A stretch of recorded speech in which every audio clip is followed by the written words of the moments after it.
We are taking a look at this, albeit, we are bottom-up stock investors. So, from our standpoint, we sort of think about how this will impact our strategy, say 3 to 5 to 7 years down the line.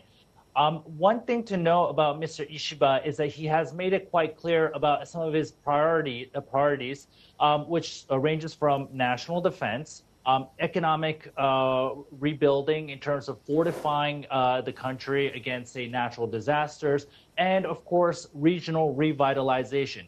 The reason why I think this is actually quite an important theme is because, in our view, as managers of both an all-cap Japan equity strategies and also small to mid-cap equity strategy, it's quite important that a lot of the economic benefits that we are starting to see in Japan, and also the reforms that we are starting to see, in terms of capital management and improving ROE, starts to broaden out to the rest of the economy and to small to mid-sized companies. And on that front, keep in mind that Mr.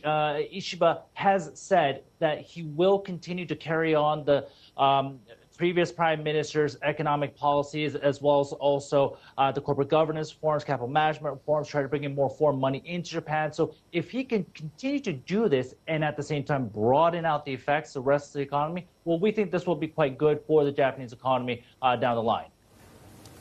Okay, so is that, you hit upon the small and the mid caps, is that the next chapter in the Japan Renaissance story as it applies to equities? There are implications there for consolidation as well. We're seeing the M&A prospects shining quite brightly at the moment. And then, of course, there are IPOs with Tokyo Metro.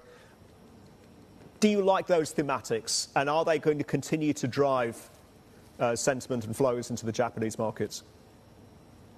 I got to give you a disclaimer. I do this for a living, so I have a bias. I do like the small to mid-sized space. But let me give you a couple of points that I think will back up that view. First of all, as I mentioned, the economic policies we think will start to become a tailwind for the domestic revenue-driven small to mid-sized companies. So we're starting to see a turnaround in terms of personal consumption. So this is based on real wage growth. And then, of course, what we're also seeing is the yen appreciate against the U.S. dollar. This was what Martin was alluding to earlier. Keep in mind, of course, we are seeing this bob up and down. But I think the direction of travel, 12 to 24 months from now, is that it will be stronger against key currencies. So as a result, we think that this sort of environment bodes well for the top-line growth of small to mid-sized companies. It will help to cushion the blow of imported price inflation as a result of the weekend now moving to a stronger yen. And then that ultimately will mean that the environment will be more favorable for small to mid-sized companies. The third point is what I spoke about earlier about the capital management and capital efficiency reforms. I recently spoke with the Tokyo Stock Exchange's president, his senior management, as well as some of the other regulators that are in charge of overseeing the government reforms in Japan. They're all keen to broaden out these reforms, and we think that the next group down the line will be these small to mid-sized companies that will look to raise buybacks and dividends going forward. Kei, the Soga Shosha, the Warren Buffett trade, the trading houses, especially in an environment where consensus seems to be bullish commodities, does that make sense?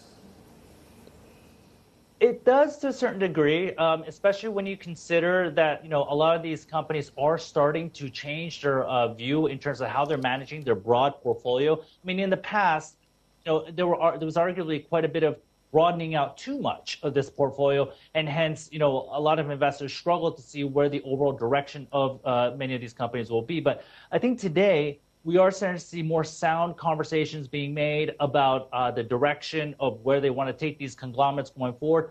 Where are each company's particular strengths? And then, of course, there's a much stronger tone with respect to shareholder returns. But, one of the things, though, that I think is worth noting is that if we look across Mr. Buffett's portfolio, he does have very strong investments in, say, financial companies, insurance, and other, very high-quality type businesses in his portfolio.